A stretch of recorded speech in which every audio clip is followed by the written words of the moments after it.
नमस्कार दोस्तों, अभिनव टाइम्स में आपका स्वागत। दोस्तों, एक दौर था जब सहारा ग्रुप देश के शीर्ष उद्योग में शुमार था। सहारा एयरलाइंस, सहारा मीडिया, सहारा होम्स से लेकर कई क्षेत्रों में सहारा ग्रुप का वर्चस्व था। सहारा की ओर से चिट फंड योजना की भी शुरुआत की गई थी, जिसमें करोड़ों भारतीयों ने अपनी मेहनत की कमाई को कंपनी में निवेश किया था।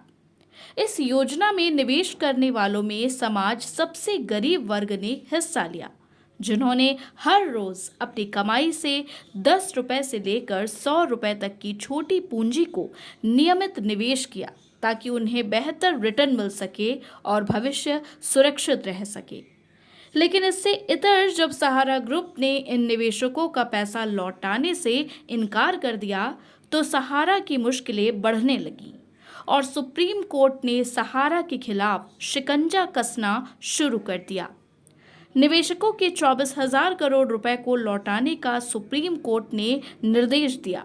निवेशकों का भुगतान करने में विफल रहने की वजह से सहारा श्री सुब्रत रॉय को 4 मार्च 2014 में जेल भेज दिया गया, जिसके चलते सहारा ग्रुप लगातार नीचे जाता रहा। इस पूरे फर्जीवाड़े का खुलासा उस वक्त हुआ जब रोशन लाल के नाम से नेशनल हाउसिंग बैंक को एक पत्र मिला। इस लेटर में लिखा था कि रोशन लाल इंदौर के रहने वाले हैं और वह पेशे से सीए हैं।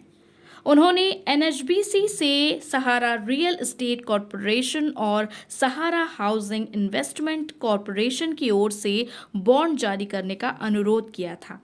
उन्होंने आरोप लगाया था कि सहारा ने कंपनियों के बॉन्ड नियम के अनुसार जारी नहीं किए, जिसके बाद इस पत्र को सेबी के पास भेज दिया गया। दरअसल सुब्रत रॉय ने खुलकर मीडिया के सामने कहा था कि देश का प्रधानमंत्री भारतीय होना चाहिए, न कि इटली का।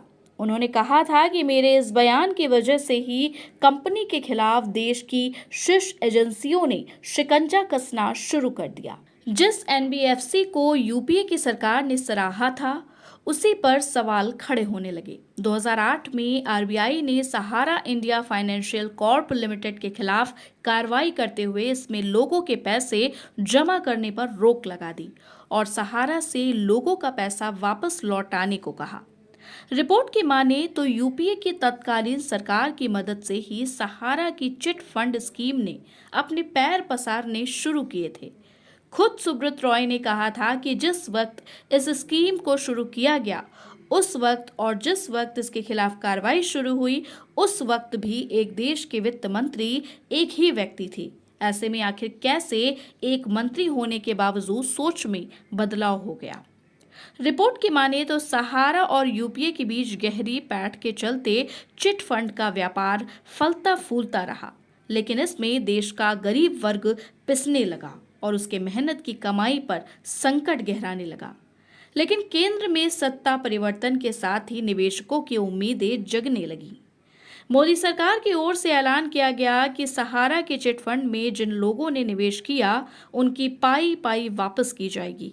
इसके लिए सरकार की ओर से पूरा खाका तैयार किया गया और लोगों से तय समय सीमा के भीतर रिफंड के लिए आवेदन करने को कहा गया। भाजपा ने खुलकर दावा किया कि सहारा के निवेशकों की पाई पाई को वापस किया जाए। झारखंड में पार्टी ने इस मुद्दे को अहम चुनावी वादे की तरह आगे बढ़ाया।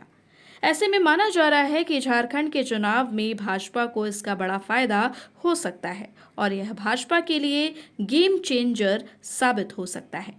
धन्यवाद।